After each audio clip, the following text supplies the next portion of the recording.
Bon, bah, si vous voulez bien, je vous propose de commencer. Il est un petit peu plus de 16h30, on est déjà 33. Tout d'abord, je souhaite un chaleureux bonjour à tout le monde ici présent, aux personnes éloignées de l'Université de Lorraine. Alors, je n'ai pas regardé là, la liste des personnes connectées, mais j'avais jeté un œil sur la liste des inscrits. Et j'ai vu qu'il y avait plusieurs collègues de la CPED, la conférence permanente des chargés de mission des établissements publics d'enseignement supérieur, là, qui, donc, d'une certaine façon, viennent de loin. J'ai vu que vous étiez plusieurs à être inscrits de Paris, Aix, Nice, Grenoble, Toulouse, Avignon, Montpellier et même Lille, je crois. Un grand bonjour également aux collègues plus proches d'entreprises, d'associations ou encore de collectivités du territoire. Là, j'ai vu quelques visages. Et donc membres de la communauté EDI que nous avons créée avec la direction des partenariats et de l'Université de Lorraine et communauté EDI que j'anime avec, j'ai le plaisir d'animer avec Laurélise Briouat, là, que vous voyez à l'écran, et comme par hasard avec le même fond d'écran.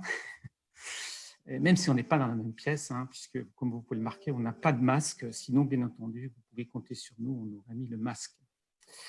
Voilà, je ne voudrais pas non plus oublier les autres, les collègues, les étudiants. J'en ai vu quelques-uns inscrits, je ne sais pas s'ils se connecteront, de l'Université de Lorraine, ou plus simplement toutes les personnes qui ne rentrent pas forcément dans les catégories énoncées. Alors, à l'occasion de ce 9 décembre, journée de la laïcité, nous avons souhaité organiser cette année un événement consacré à la gestion du fait religieux, une gestion du fait religieux qui nous a dramatiquement secoué il y a quelques semaines.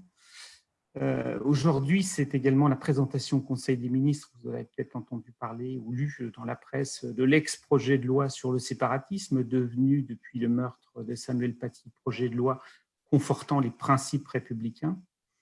Il se trouve aussi, et ça on ne l'avait pas prévu, que ce 9 décembre, c'est aussi la journée de deuil national, à la suite du décès de Valéry Giscard d'Estaing, ancien président de la République, à une époque où la laïcité et la gestion du fait religieux occupaient moins le devant de la scène. Pendant les années Giscard, la laïcité était tranquillement dans l'ombre, la diversité religieuse était pourtant bien présente, mais elle devait s'autoréguler, peut-être plus ou moins bien. Les administrations ou les entreprises n'avaient pas besoin de webconférences ou de conférences tout court sur la gestion du fait religieux, ni même de guides à destination des managers, comme on en trouve désormais dans les entreprises. Depuis, les choses ont changé. La laïcité est régulièrement sous le feu des projecteurs et la diversité religieuse est devenue un objet d'étude jusque dans les entreprises. Et c'est précisément cet objet d'étude que Hugo Gaillard, donc chercheur en sciences de gestion, a choisi comme travail de recherche dans le cadre de sa thèse.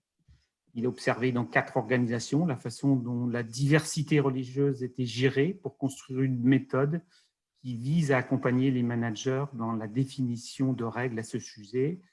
Donc un travail dont il va nous parler aujourd'hui.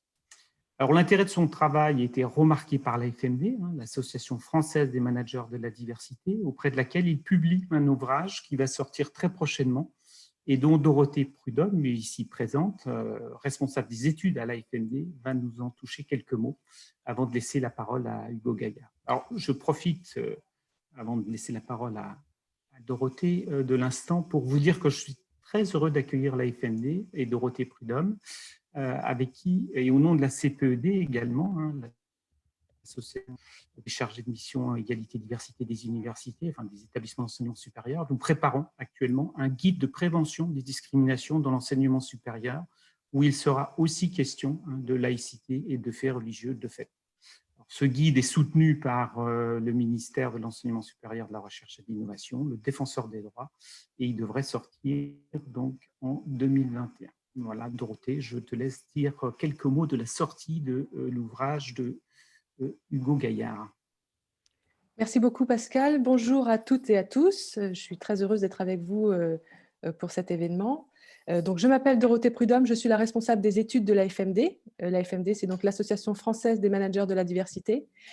C'est une association qui existe depuis 13 ans maintenant et qui réunit 140 organisations, parmi lesquelles des très grandes entreprises notamment des entreprises françaises, des entreprises de taille un peu plus modeste, mais également des institutions, des associations et des établissements d'enseignement supérieur, dont l'Université de Lorraine. Et c'est une association qui se donne pour mission d'accompagner les responsables diversité, donc les personnes qui sont en charge de prévenir les discriminations et de mettre en œuvre des politiques de management de la diversité au quotidien, au travail, dans leurs organisations de travail. Pour ce faire, nous organisons des activités pour nos organisations adhérentes, au cours desquelles les responsables diversité peuvent à la fois se rencontrer, échanger entre eux sur ce qu'ils font, sur les difficultés qu'ils rencontrent, sur la façon dont ils travaillent, mais aussi apprendre d'autres, et notamment d'experts, et notamment de chercheurs. Une des spécialités de l'AFMD, c'est de faire un pont entre le monde de la recherche et le monde de la pratique, notamment dans les organisations. Le but du jeu pour nous, c'est de faire en sorte que les résultats de la recherche qui portent sur la question des discriminations soient le mieux diffusés possible, de façon à ce que les politiques qui s'emparent de ces questions soient solides, qu'elles partent d'un état des lieux avéré par la recherche, actuel, inédit dans la plupart du temps, et que de cette façon-là, ces politiques soient ancrées dans les organisations et répondent au mieux aux réelles difficultés qu'il peut y avoir sur le terrain. Donc, dans cette optique, c'est mon rôle principal en tant que responsable des études de faire ce pont entre la recherche et la pratique. Et donc, c'est dans cette optique que j'ai rencontré Hugo au tout début de sa recherche doctorale. C'est lui qui m'a contacté, qui m'a présenté son sujet, et il m'a semblé qu'effectivement, non seulement le sujet, mais aussi la perspective qu'il souhaitait mettre en avant constituait vraiment un plus dans la façon d'aborder ces sujets, et qui est un sujet qui n'est pas évident, le sujet du management du fait religieux au travail. Et moi, il me semblait que vraiment, il avait une démarche très constructive et justement qui permettait cet état des lieux dont je parlais, un état des lieux froid et objectif de situation, mais aussi de solutions à apporter à ces questions dans le monde du travail. Et donc, on est parti pour travailler ensemble avec Hugo, c'est-à-dire qu'il a poursuivi sa recherche doctorale. Je l'ai soutenu autant que j'ai pu, notamment pour lui faire rencontrer des adhérents de notre association, pour qu'il puisse lui raconter ce qu'il faisait, comment il travaillait sur ces questions-là. Et puis, tout au long de son travail, pour essayer de faire en sorte que, au fond, ce travail ne soit pas une redite de ce qui a déjà été fait, et qu'il puisse lui aussi en tirer quelque chose professionnellement ensuite. Et donc, une des choses dont je pensais qu'il pourrait tirer bénéfice, c'est effectivement de produire un ouvrage sur cette question à partir des résultats de sa recherche qui seraient produits dans la collection analysée de l'AFMD. L'AFMD a cette spécificité qu'elle produit en moyenne 3 ouvrages par an, ce qui en fait est beaucoup, et qui donne à voir les résultats des travaux que nous conduisons et des recherches qui sont produites en partenariat avec l'AFMD sur différents sujets. Notre objectif, c'est de faire en sorte que le plus grand nombre de personnes aient accès à ces travaux, puisque nous sommes une association d'intérêt général, et donc que tout ce que nous publions est téléchargeable gratuitement sur notre site. J'ai proposé à Hugo, lorsqu'il a brillamment soutenu sa thèse il y a un an, je lui ai proposé que nous retravaillions le texte de sa thèse de doctorat de façon à en faire quelque chose qui soit accessible à tous. Le but du jeu, c'est de faire en sorte que les résultats de la recherche ne fassent peur à personne, mais au contraire, qu'on puisse s'en emparer facilement. Il a joué le jeu, et donc nous avons travaillé toute l'année ensemble à produire un livre qui va effectivement qui est presque prêt, qui va sortir le 29 janvier prochain. Nous ferons un événement de lancement pour présenter cette publication. Et donc, nous sommes très fiers de pouvoir vous annoncer la sortie de ce livre qui s'appelle « Manager l'expression religieuse au travail, 4 études de cas ». Je laisse la parole à Hugo pour qu'il puisse présenter ses travaux. Merci Dorothée. Alors, simplement quelques mots peut-être avant de passer la parole à Hugo pour présenter effectivement ses travaux. Donc, Hugo Gaillard est actuellement ATER, attaché temporaire à l'enseignement et à la recherche à Le Mans Université. Peut-être vous dire aussi, donc son exposé va durer une petite trentaine de minutes, et à l'issue de cette trentaine de minutes, donc on prendra un temps d'échange, mais qui se concrétisera essentiellement sous la forme de réponses à des questions qu'on vous demande de poser, ou des commentaires à chaud que vous avez vous souhaitez faire, vous pouvez faire dans le chat. On va surveiller donc le fil là, et Hugo donc répondra à l'ensemble, enfin, toutes les questions auxquelles il sera en mesure de répondre. Voilà. Et puis, eh bien, on prendra un petit temps de conclusion rapide. Alors, Florence Damour, malheureusement, qui est parmi nous, est à Faune aujourd'hui, donc elle va avoir un petit peu de mal à le faire, mais on va essayer de organiser pour dire un petit mot de conclusion. Voilà. Bien, Hugo, voilà, je pense avoir tout dit des conditions de déroulement donc, de cette webconférence. Donc, la parole est. Merci beaucoup pour cette introduction, Pascal. Merci beaucoup à Dorothée aussi pour ces mots. Je n'ai absolument rien à ajouter. Encore merci pour cet accompagnement. Bon, j'ai déjà été présenté. J'avais prévu un slide de présentation. Je vais donc quand même l'afficher, juste pour vous dire que je suis très heureux d'intervenir aujourd'hui dans le cadre de cette conférence. Et pour vous donner quelques petits conseils techniques, si vous voulez qu'on puisse interagir, il faut qu'on utilise la fonction chat. Pour celles et ceux qui n'auraient pas encore expérimenté Zoom, vous avez en bas de l'écran, vous avez la fonction chat, ou en haut, en cliquant sur les 3 petits points, ça s'appelle parfois conversation. Donc, vous pouvez utiliser cette fonction, poser les questions tout au long de l'exposé. Ce n'est pas la peine d'attendre la fin pour les mettre. Comme ça nous permet un certain archivage des questions. Et finalement, ça permet aussi de préparer un temps de questions qui sera riche et constructif. Alors, on se retrouve aujourd'hui pour une petite trentaine de minutes, c'est ce qu'a dit Pascal, dans le cadre de cette mission EDI à laquelle j'ai vraiment le plaisir de répondre.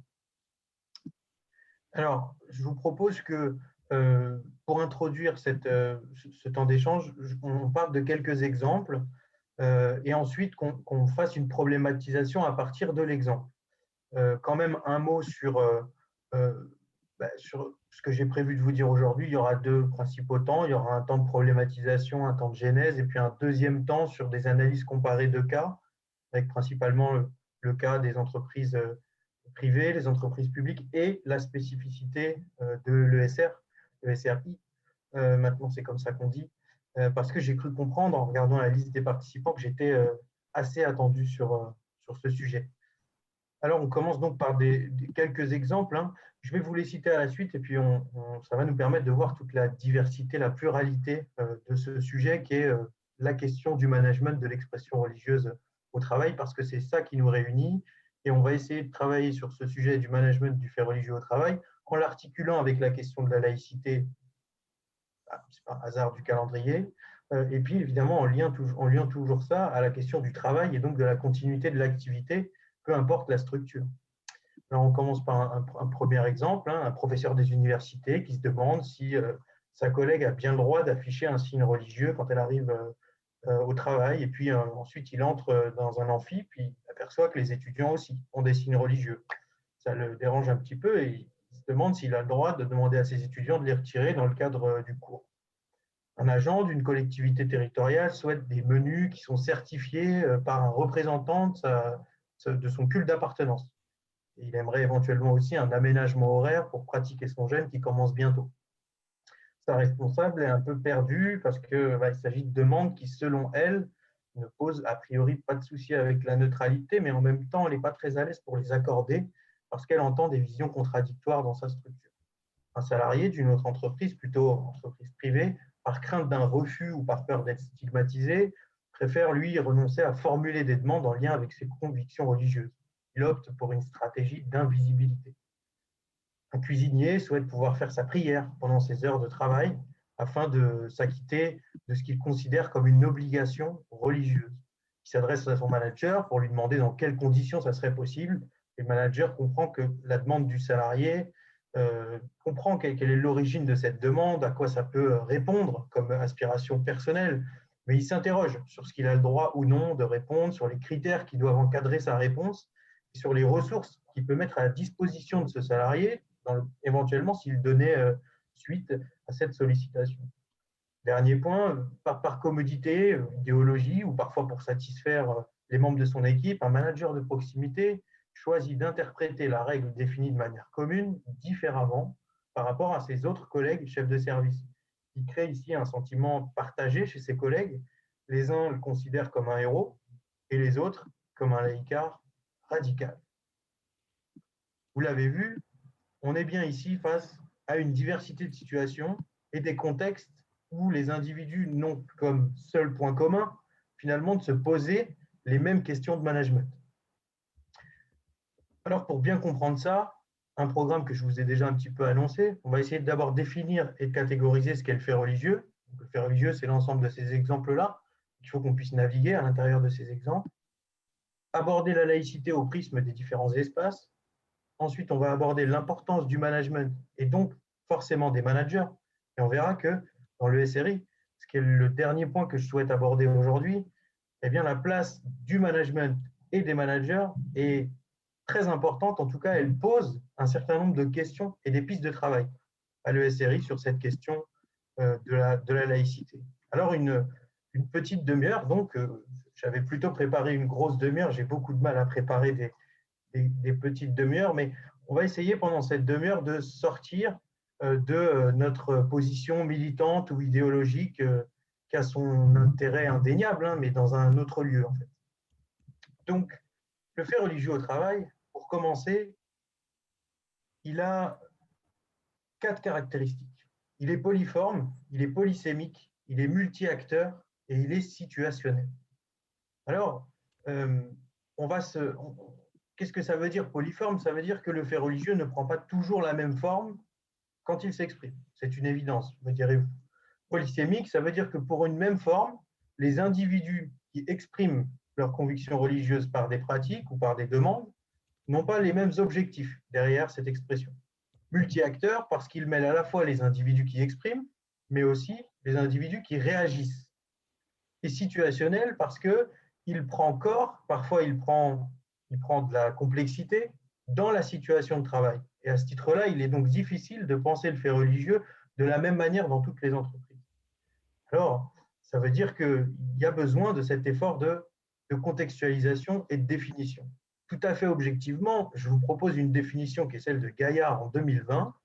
Le fait religieux peut être défini comme l'ensemble des comportements qui découlent de l'interprétation que se fait un fidèle, qui doit s'être autodéfini comme tel, de la doctrine religieuse à laquelle il se réfère et qui surviennent en contexte professionnel, privé ou public.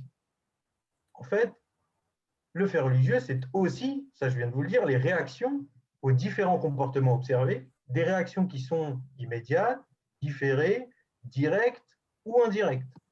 Donc on voit que dans cette définition, il y a un élément très important sur lequel on reviendra, il y a la question de l'interprétation d'un fidèle qui considère sa religion d'une certaine manière, l'autodéfinition, ce qui fait qu'on ne peut pas présumer que quelqu'un appartient à une confession ou qu'un comportement est rattaché à une confession. On peut le supposer, mais il faut que ce soit autodéfini, c'est-à-dire par l'individu qui le met en avant. Vous savez qu'en France, les statistiques religieuses par les services officiels sont interdites.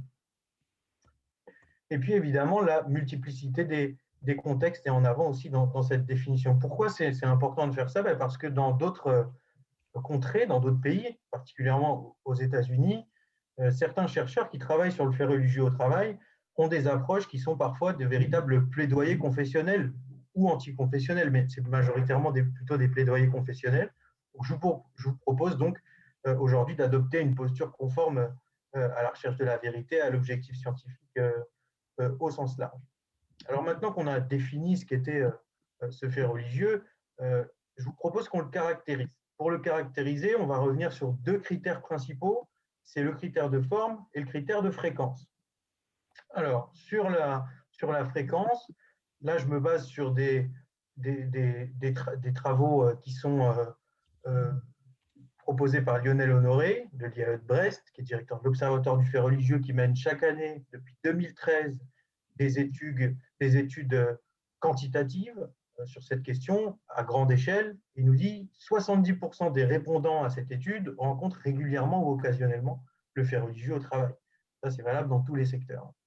30% ne rencontrent que rarement le fait religieux, ce qui est quand même une proportion plus faible que les années précédentes.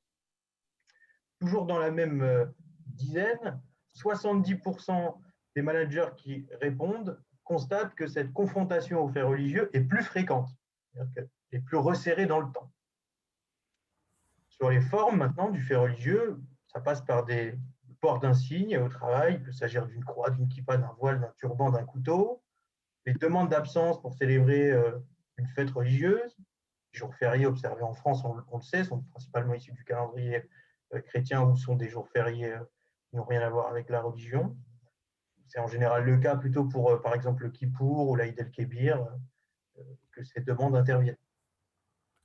La question des aménagements horaires, là, c'est par exemple pour s'inscrire dans le cadre du suivi d'un jeune, on peut demander un aménagement horaire un aménagement de ses horaires pour suivre ce jeune. Et puis, ça, c'est les cas qui sont principalement rencontrés. Les plus fréquents sont les demandes d'absence et les aménagements horaires. Ensuite viennent les signes religieux. Et ensuite viennent des cas qui sont plus minoritaires et qui sont différents. Par exemple, le fait de demander à faire une prière, le plus souvent c'est sur un temps de pause, parfois c'est sur le temps de travail, le refus de réaliser une tâche ou le refus de travailler avec une personne du sexe opposé ou encore le prosélytisme. Ça, ce sont des cas qui sont très minoritaires. Il faut absolument le préciser parce que c'est important. Donc on voit bien qu'on ne peut pas considérer ces sollicitations, ces demandes-là, de la même manière. Certaines, et ce n'est pas toujours notamment la deuxième catégorie, celle qui est en italique là sur le slide, peuvent générer des conflits. Donc ça nous amène à nous interroger sur la part conflictuelle, mais aussi la place des craintes que ressentent les managers face aux faits religieux. Parmi les 70% là, dont on parlait tout à l'heure, qui rencontrent de manière régulière ou occasionnelle l'expression religieuse, eh bien, parmi eux, 20% d'entre eux rencontrent un fait religieux qui est dense, c'est-à-dire présent de manière significative dans leur situation de travail et qui impacte le fonctionnement de l'entreprise. En général, et alors qu'un quart des faits religieux nécessitent une intervention managériale en 2014, ils sont désormais plus d'1 sur 2, 54% en 2019, 54% des faits religieux rencontrés, les situations empreintes de faits religieux, nécessitent une intervention managériale. Mais nécessiter une intervention managériale ne veut pas forcément dire que ça crée un blocage. La création d'un blocage, c'est 19% de ces 54%. Là, vous voyez, on est sur des choses qui sont relativement petites. On note par ailleurs que les cas conflictuels sont ceux qui perturbent le fonctionnement normal de l'entreprise et que les cas bloquants sont ceux qui nécessitent une intervention managériale de niveau supérieur. C'est-à-dire que le manager de proximité n'arrive pas à se sortir de la situation par lui-même. On note un élément aussi important, c'est que les travaux réguliers de l'Observatoire du fait religieux nous apprennent que le fait religieux n'est pas en lui-même plus conflictuel que le travail. C'est-à-dire que ce qui met en conflit les individus, c'est plus souvent le travail que l'expression religieuse, de manière générale. Alors, les managers peuvent avoir des difficultés à se positionner face aux faits religieux pour plusieurs raisons. D'abord parce qu'ils ont peur d'être accusés de racisme, ils ont peur de faire des discriminations réellement, ils ont le sentiment qu'ils ne maîtrisent pas le sujet, et souvent c'est le cas, et ils ont la crainte aussi, un élément très important, ça, de ne pas être soutenus par leur hiérarchie. Et ça, c'est aussi très souvent le cas. Alors, une fois qu'on a mis en face les risques de conflit, qui sont minoritaires, et puis les craintes des managers, il me semble qu'on peut petit à petit arriver à dresser deux types de manifestations. Ces deux types de manifestations sont d'abord les demandes et les pratiques qui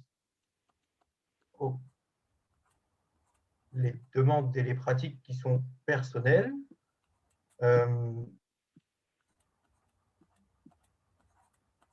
D'accord. Excusez-moi, parce que du coup, j'ai perdu mon fil.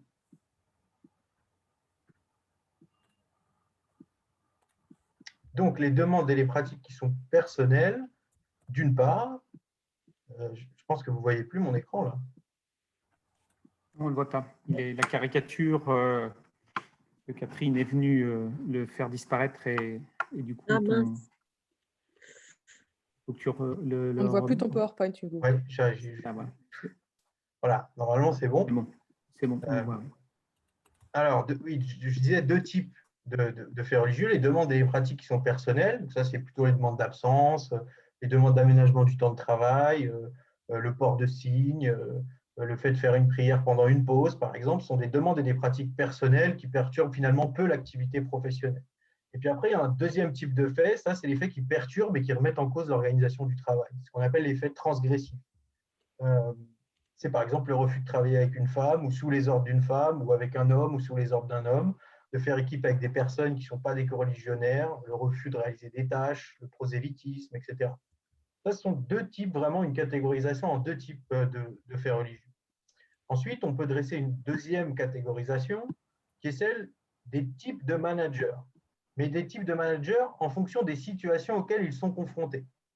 Une part réduite de managers est finalement confrontée de manière très fréquente à des demandes personnelles et à des demandes transgressives. Ça, c'est 18% des managers qui sont souvent concentrés dans les mêmes entreprises. Ensuite, deuxième type de managers, c'est des personnes qui principalement font face à des demandes personnelles et occasionnellement à des demandes transgressives. Et puis un dernier type, majoritaire, 60% d'entre eux, font face à des demandes majoritairement personnelles et très rarement, très occasionnellement, des faits perturbants et transgressifs. Enfin, dernière catégorisation, celle des types de situations. On en a parlé un petit peu tout à l'heure dans les exemples donnés au début. Le premier type de situation, c'est le type de situation dans lequel le fait religieux est invisible. C'est des individus qui ressentent l'envie d'exprimer leur religion, mais qui la gardent pour eux. Donc, c'est-à-dire qu'ils articulent religiosité et professionnalité en donnant la priorité à leur professionnalité. Deuxième type de situation, le fait religieux étiqueté et normalisé. Ça, c'est dans les entreprises qui ont déjà travaillé sur la question du fait religieux au travail. Elles ont mis en avant un certain nombre d'aménagements, de politiques de prise en compte, d'accompagnement finalement des managers dans ces stratégies de régulation du fait religieux au travail. Et donc, le fait religieux est clairement étiqueté et normalisé dans ce qu'il est possible de faire et dans ce qu'il n'est pas possible de faire. Troisième situation, c'est ce qu'on appelle le fait religieux dit déviant. L'individu met en place finalement des stratégies pour gagner un petit peu de place sur sa pratique religieuse qui lui semble a priori trop restreinte. Il a du mal à prendre de la distance et ça traduit un véritable inconfort professionnel parce qu'on ne donne pas suite aux demandes qu'il exprime ou qu'il croit exprimer. Parfois, c'est aussi le fait de mauvaise compréhension. Puis le dernier type, évidemment, c'est le fait religieux qui est clairement transgressif, qui vise à modifier les règles en place et qui a une visée transformative. Donc ça, c'est un fait religieux qui est problématique et qui nécessite un véritable soutien de la hiérarchie. Alors, on remarque qu'ici, les cas très, très problématiques sont minoritaires, concernent a priori souvent les mêmes managers et ils se règlent par un soutien hiérarchique qui souvent n'existe pas. Aussi parce que dans ces entreprises-là, c'est l'absence de règles qui caractérise le plus souvent la situation de travail. Les managers ne savent pas comment se positionner face à une situation. Ces situations deviennent ingérables et les individus qui pourraient les accompagner dans la gestion de ces situations ne sont pas clairement identifiés. Alors, on voit que dans ces types de situations, on n'a toujours pas parlé de la question de la laïcité. Et on pourrait se demander d'ailleurs quel est le lien entre ce que je viens de dire et la laïcité. Eh bien, je vais vous donner trois tendances qui, pour moi, sont des tendances cumulatives et qui mettent en jeu notamment la question de la laïcité et plutôt la question de la confusion autour du principe de laïcité dans l'émergence de cette situation où le fait religieux, comme l'a dit Pascal tout à l'heure, est un véritable objet de management. Premier constat que je souhaite mettre en avant, c'est le constat d'individualisation de nos sociétés d'une part, je pense qu'il n'y aura pas de grande contestation sur ce point, et de personnalisation des pratiques de gestion des ressources humaines et de management en général. On dit aux individus de se présenter comme ils sont au travail. Un peu comme McDo le fait avec ses clients, les entreprises le font avec leurs collaborateurs. Venez comme vous êtes. Sans avoir pour autant beaucoup de dispositifs de gestion, sans avoir pensé des pratiques, des stratégies diversité qui permettraient d'accueillir l'expression de cette individualisation et cet appel à mettre en avant son identité en entreprise. Deuxième constat, la surmédiatisation des faits religieux. Pareil, je pense qu'il n'y aura pas forcément de contestation forte sur ce point précis. et un effet loupe sur les faits religieux qui sont des faits religieux musulmans. Les faits religieux musulmans sont à la fois les plus nombreux, mais c'est aussi les plus remarqués, et dans une certaine mesure, c'est aussi les plus attendus. Lors de mes entretiens, dans le cadre de ma thèse, lorsque j'échangeais avec des individus qui n'avaient pas été confrontés aux faits religieux au cours de leur expérience professionnelle récente et moins récente, ils avaient tendance à se projeter, parce que c'était l'exercice que je leur demandais, en réfléchissant uniquement par rapport à des signes, par rapport à des pratiques, par rapport à des demandes qui viennent de la religion musulmane. Donc, surmédiatisation et effet de loupe. Et enfin, il y a un élément qui me semble important, c'est aussi que la laïcité est souvent avancée comme une valeur. En Belgique, par exemple, la laïcité est une valeur. En France, il s'agit bien d'un principe. Et en France, c'est le principe de séparation des Églises et de l'État qui fait que la République ne reconnaît, ne salarie, ne subventionne aucun culte. Elle reconnaît donc la liberté de croire, de ne pas croire, de changer de religion, de ne plus en avoir, de la pratiquer ou de n'en pratiquer aucune. À l'époque de la première discussion, autour de la loi de 1905, il y a eu de nombreux débats. C'est une loi qui déjà à l'époque, correspond à un compromis. Et c'est une loi qui vise à tendre vers la concorde. D'un côté, il y a l'Église catholique, résume, 30 minutes, qui condamne le principe de séparation des Églises et de l'État, et de l'autre, le projet d'Émile Combes, qui considère que, là je le cite, la seule voie restée libre aux deux pouvoirs en conflit, c'est la voie ouverte aux époux mal assortis, le divorce, et de préférence par consentement mutuel. Donc un accouchement un peu douloureux des principes aux implications finalement assez fortes, et qui finalement aujourd'hui nous amène le besoin d'un cadre juridique qui est en consolidation par exemple dans l'entreprise privée, et un besoin de repères juridiques et managériaux, et ça c'est valable aussi pour les structures publiques. Alors, je vous affiche rapidement l'article 1 de la loi de 1905 qui est fondamental, tout comme le second, puisque c'est cet article 1 qui présente que la République assure la liberté de conscience, garantit le libre exercice des cultes sous les seules restrictions édictées, si après, dans l'intérêt de l'ordre public. Et puis le deuxième article, c'est le non-salariat, la non-reconnaissance et le non-subventionnement des cultes. Donc c'est la mise à distance du pouvoir spirituel vis-à-vis du pouvoir temporel. Tout ça semble a priori assez clair. On se demande d'où vient la confusion. Mais la confusion, elle vient aussi de la propension de certaines et certains à tordre le texte de 1905 pour lui faire dire ce qu'ils aimeraient qu'il dise, et si possible pour interdire certains comportements ou au contraire les encourager, selon les types de torsions du principe auquel on assiste et selon les acteurs qui s'adonnent à ces tensions. Alors la situation, on peut la distinguer classiquement de manière binaire, ce qui évidemment est toujours simplificateur. D'un côté, on a le secteur privé, où c'est la liberté de culte. Le code du travail protège cette liberté de culte selon certains critères qu'on va voir. La jurisprudence qui affine ces critères. Des restrictions qui sont donc possibles depuis la loi travail, précisées par la loi travail, sous réserve de deux principes, justification par la nature de la tâche et proportionnalité au but recherché. Donc ces critères-là, ils sont importants parce qu'ils permettent que les entreprises privées n'aient pas de pratiques de régulation qui soient discriminatoires, c'est-à-dire qu'elles n'interdisent pas de manière générale et absolue l'expression religieuse au sein de leurs murs, simplement pour des raisons, j'allais dire, idéologiques, ce qui exclurait une part importante des citoyens français, puisque vous savez que 100% des citoyens français ne sont pas athées ou religieux. C'est une évidence que de dire ça. Alors, de l'autre côté, on a évidemment le secteur public, l'égalité, l'objectif d'égalité des usagers face au service public, permis par la loi de 1905, la neutralité donc des fonctionnaires. Les fonctionnaires n'expriment pas leurs convictions religieuses dans l'exercice de leurs fonctions, donc ils ne portent pas de signe. Ça a été confirmé par la loi de 2016, et notamment dans les principes de déontologie du fonctionnaire. La spécificité aussi des structures publiques, c'est qu'il y a la présence d'élus, des élus qui défendent parfois des opinions qui peuvent apparaître à leurs agents comme opposées au principe de neutralité. Et certains, petit à petit, se disent finalement, peut-être que mes élus ne sont pas tout à fait alignés avec les obligations liées au principe de laïcité, et donc peut-être que je peux moi aussi m'écarter un petit peu de la norme. Donc, Cette neutralité des agents, elle fait l'objet de nombreuses démarches. Là, aujourd'hui, ça a été largement renforcé par la signature de chartes, la co-construction des chartes qui marche un peu mieux que la signature de chartes descendantes.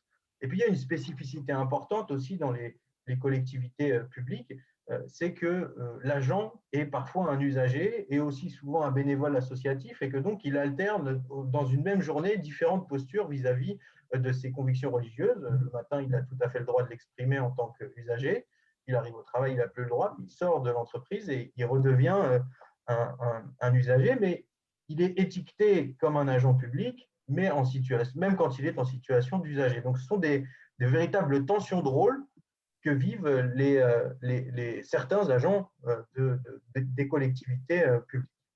Alors, c'est toujours ça paraît toujours un peu simplificateur cette présentation, mais il fallait qu'on puisse mettre en débat. Je souhaite quand même parler un petit peu de la question des postures managériales qui sont notamment présentées et travaillées par Géraldine Galindo et Diaz Anad et moi-même ensuite. On constate plusieurs types de postures, en particulier dans les entreprises privées. Une posture de déni qui vise à dire le fait religieux n'existe pas, donc je n'ai pas spécialement besoin de le prendre en compte et d'y travailler. Une posture de tolérance qui finalement ne régule pas le fait religieux et qui peut entraîner finalement des débordements et des situations de densité importante, comme je vous parlais un peu plus tôt. Et on sait que la situation de densité de faits religieux, donc c'est la fréquence, la diversité et la récurrence, c'est cet indicateur de densité, plus il est fort, plus les managers sont en difficulté s'ils ne sont pas formés. Et puis, une troisième posture, c'est la posture des aménagements. Et c'est vers cette posture que les entreprises privées vont majoritairement aujourd'hui. Elles construisent progressivement la régularisation en proposant des outils, en formant les managers, en les sensibilisant, et puis parfois en utilisant le règlement intérieur, ce qui est permis depuis maintenant, depuis la loi travail, et ce qui est encouragé même depuis la loi travail. Alors, pour utiliser le règlement intérieur, et donc restreindre l'expression religieuse des collaborateurs sous certaines conditions, il y a quelques critères. Santé ou sécurité au travail, par exemple, un risque élevé proche d'une machine si on porte un pendentif, religieux en l'occurrence. Les règles d'hygiène, par exemple, dans le cadre du port d'un couvre-chef, si le règlement impose le port d'une charlotte. La question du prosélytisme. Les aptitudes, par exemple, je sais pas, le refus de se mettre en maillot de bain alors qu'on est surveillant de baignade, c'est un exemple caricatural, mais c'est pour vous faire comprendre. Le bon fonctionnement de l'entreprise et la relation au tiers, donc contact avec les enfants, par exemple, est un motif légitime. L'atteinte aux libertés individuelles, donc par exemple le fait de contrevenir à l'égalité des sexes au travail, le fait de refuser de travailler avec une personne du sexe opposé. Et enfin, dernier critère qui est en train d'être précisé par la jurisprudence, le critère de l'intérêt commercial. Alors, ce critère de l'intérêt commercial, il est intéressant parce que aujourd'hui, les entreprises ont légalement la possibilité de restreindre l'exercice des libertés religieuses, donc le port de signes religieux, le fait oui, c'est principalement de ça dont il s'agit, pour les salariés qui sont en relation avec le public, pour des raisons de choix d'entreprise. Ça, il n'y a pas à le justifier, simplement le critère d'intérêt commercial peut être invoqué.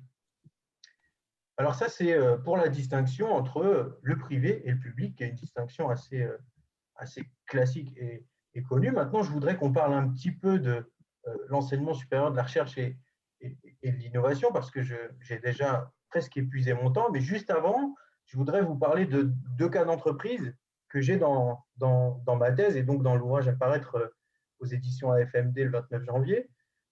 Le premier cas d'entreprise, c'est une PME qui est dans l'ouest de la France et qui a décidé, pour fonctionner avec cette question du fait religieux, de mettre en débat en organisant des temps d'échange et contradictoires sur la base des convictions religieuses de leurs collaborateurs.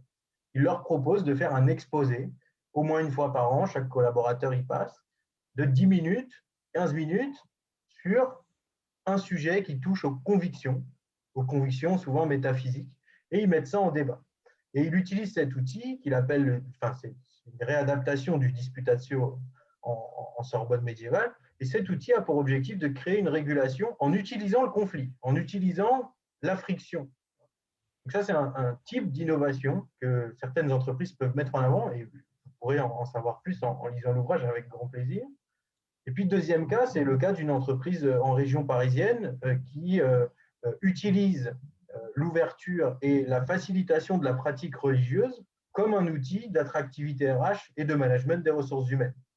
C'est une entreprise dans laquelle il y a une salle de prière, dans laquelle il est possible de manger des menus certifiés qui respectent, enfin en tout cas qui met en avant les aménagements horaires, des fermetures sur des jours qui correspondent aux fêtes religieuses d'une religion bien précise. Ça, c'est ce qu'on appelle une entreprise affinitaire. Et puis en face, c'est ce que moi j'ai appelé dans ma thèse une entreprise à visée émancipatrice. Voilà pour les différents cas qui peuvent exister. Hein. Et peut-être parler quand même rapidement, parce que j'ai écoulé mon temps, de la question de l'enseignement supérieur et l'innovation, avec un rappel évident sur le Code de l'éducation. Hein, le service public de l'enseignement supérieur et la recherche est laïque, indépendant de toute emprise politique, économique, religieuse, et il tend à l'objectivité du savoir et respecte la diversité des opinions. Donc là, dans l'ESR, les trois principaux, j'ai passé quelques coups de fil avant de préparer cette conférence avec des collègues de différentes universités pour savoir ce qu'ils rencontraient de manière assez fréquente. Ce qu'ils peuvent observer le plus souvent, c'est des incompréhensions sur la question des signes, toujours, qui a le droit de faire, qui n'a pas le droit de faire. Là, le droit est clair malgré tout, et la jurisprudence particulièrement. Conseil d'État, 3 mai 2000, Mademoiselle Marteau, les enseignants-chercheurs qui bénéficient de liberté académique renforcée, il ne s'agit pas du tout de les contester, n'ont pas le droit d'exprimer par des signes leurs convictions religieuses dans l'exercice de leurs fonctions, donc en cours ou dans leur bureau, dans les locaux de l'université. Les étudiants, eux, bénéficient d'une liberté de culte. Ils ont le droit de porter des signes religieux dans le cadre d'un amphi. Il ne s'agit pas de dire si on cautionne ou pas, ce n'est pas du tout le sujet. La question, c'est est-ce qu'ils ont le droit? La réponse est absolument oui. Autre élément qui peut parfois questionner, c'est la question de la contestation des programmes. L'université étant le lieu du savoir, il n'y a sur le papier aucun moyen de contester un enseignement sur des questions métaphysiques. Pareil, si on ne peut pas assister à un cours ou à plusieurs cours pour des raisons de repos hebdomadaire qui seraient différents selon sa confession, ça ne donne pas droit à autorisation d'absence. Pour les examens, c'est la même chose. Alors, certaines collectivités d'outre-mer, j'ai noté notamment Mayotte, qui a mis en place ce qu'ils appellent des jours protégés pour adapter les dates à certaines fêtes religieuses et à des considérations locales. C'est un exemple d'accommodement qui a été proposé à Mayotte. Et puis enfin, il y a la question des locaux, notamment de l'attribution des locaux. En Allemagne, par exemple, il y a des universités qui mettent en place des salles de prière. Ils l'ont fait et puis ils ne le font plus. Maintenant, ils reviennent là-dessus et ils mettent en place ce qu'ils appellent des coins calmes. Donc, c'est des endroits où on peut prier si on a envie, mais on peut aussi faire toute autre chose parce que c'est la même recommandation qu'on fait plutôt dans les entreprises. Hein, c'est des temps de méditation, d'échange, de discussion, de repos plutôt, j'allais dire, mixtes et pas mis à disposition de manière exclusive. C'est plutôt ça qu'on recommande, sachant qu'il n'y a aucune obligation aux universités de faire ça, évidemment. Quand les demandes sont portées par des associations, il faut évidemment ne pas mettre à disposition de manière pérenne et exclusive, mais bien créer des conventions de mise à disposition et des prêts temporaires pour organiser des événements. Mais a priori, il n'y a pas de raison qu'un local de l'université devienne une salle de prière, par exemple. Voilà pour le SRI et les trois principaux éléments. Et finalement, c'est des choses qui paraissent un peu évidentes, mais trois problèmes, à mon avis, majeurs, d'après les échanges que j'ai eus. Un problème de connaissance du droit. Les enseignants-chercheurs ne savent pas trop ce qui est applicable pour eux-mêmes. Les personnels BIAT ne savent pas trop quel est leur rôle. Donc, forcément, un problème de formation et puis un problème de crispation. C'est-à-dire que quand on rencontre des frictions vis-à-vis de cette question de la laïcité dans l'enseignement supérieur, il y a parfois une interdiction du débat et une difficulté à expliquer quel est le sens, finalement, des décisions qui ont été prises ou qui vont être prises. Donc, il faut que l'université puisse rester le lieu du débat, y compris lorsque des étudiants tiennent des positions qui paraissent surprenante. Il n'empêche qu'il faut que ça reste l'endroit où ces étudiants peuvent s'émanciper dans une perspective un peu universaliste, parce que c'est quand même le fondement de l'université. Alors, on voit que finalement, et ce sera cette fois mon avant-dernier slide et donc bientôt ma conclusion, il y a des besoins distincts. Dans le privé, on a besoin de stratégies, de politiques de diversité, de choix clairs, cohérents, de managers formés et soutenus, de démarches de sensibilisation plus larges qui vont jusqu'aux échelons opérationnels. Dans le public, il y a des élus on a besoin d'élus qui portent un principe dans leur gouvernance et qui soutiennent les fonctionnaires lorsque des décisions sont prises, de faire comprendre aux agents qu'ils sont les garants de l'égalité des citoyens face aux services publics, de démarches d'appropriation au-delà des statuts, c'est-à-dire que, encore une fois, toujours réserver la formation aux catégories A et B et jamais au C sur ces sujets qui sont pourtant des sujets structurants, me semble être une erreur majeure, puisque les catégories C sont aussi les agents qui sont souvent en contact avec les usagers, et donc des usagers qui, eux aussi, doivent connaître leurs droits et devoirs. Donc, dans le public, il y a, à mon avis, un enjeu d'association aussi des usagers à ces démarches plus larges, avec une perspective de résonance sociétale, à mon avis, à avoir à l'esprit. Dans le SRI, on a une vraie difficulté à trouver qui sont les interlocuteurs laïcité. Il n'y a pas ou peu de missions laïcité dans les universités. On ne sait pas trop à quoi le rattacher. On a tendance plutôt à parler d'égalité que de laïcité, parfois parce qu'on ne veut pas mettre en avant un principe que nous-mêmes on peut penser excluant, alors que c'est bien un principe de concorde. Des enseignants-chercheurs qui ne sont pas formés sur ces questions transversales, parce que les enseignants-chercheurs sont souvent des grands spécialistes de leur sujet et ont du mal à s'ouvrir à d'autres sujets. Les personnels BIAT qui sont souvent aussi exclus des formations un peu transversales et j'allais dire statutaires. Pourquoi pas une communauté de pratique qui produit de l'analyse? Et là, j'ai l'impression que c'est déjà, j'enfonce une porte ouverte, c'est déjà bien entamé. Et puis, des initiatives locales de sensibilisation sont nécessaires en multistatut et en associant les étudiants, encore une fois. Donc, on voit d'un côté, il y a besoin d'une stratégie de diversité dans le privé, bien affirmée, bien claire, dont les composantes vont être données juste après.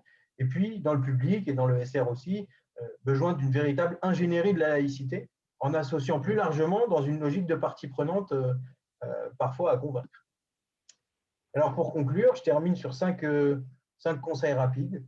D'abord, ne pas tomber dans l'écueil théologique. L'écueil théologique, c'est ce que font certains managers parfois, commencent à justifier la réponse qu'ils apportent à une question en disant « oui, mais finalement, ta religion ne t'oblige pas vraiment à faire ça ». Ça, c'est une erreur principale parce qu'il y a quasiment autant d'interprétations qu'il y a de croyants, et donc on pourra nous opposer dès le lendemain une interprétation différente. Donc, le rôle du manager n'est surtout pas d'être théologien, il s'appuie sur des critères factuels, neutres et centrés sur le travail, en respectant les individus. On n'assigne pas non plus les supposés croyants à leurs supposés pratiques. Ça, c'est un élément très important parce que c'est cette question de l'assignation, c'est-à-dire supposer que quelqu'un va, par exemple, observer tel jeûne ou a besoin de tel temps pour faire telle pratique religieuse, peut conduire finalement les individus à un comportement d'autoréalisation alors qu'ils n'auraient pas spécialement exprimé cette demande par ailleurs.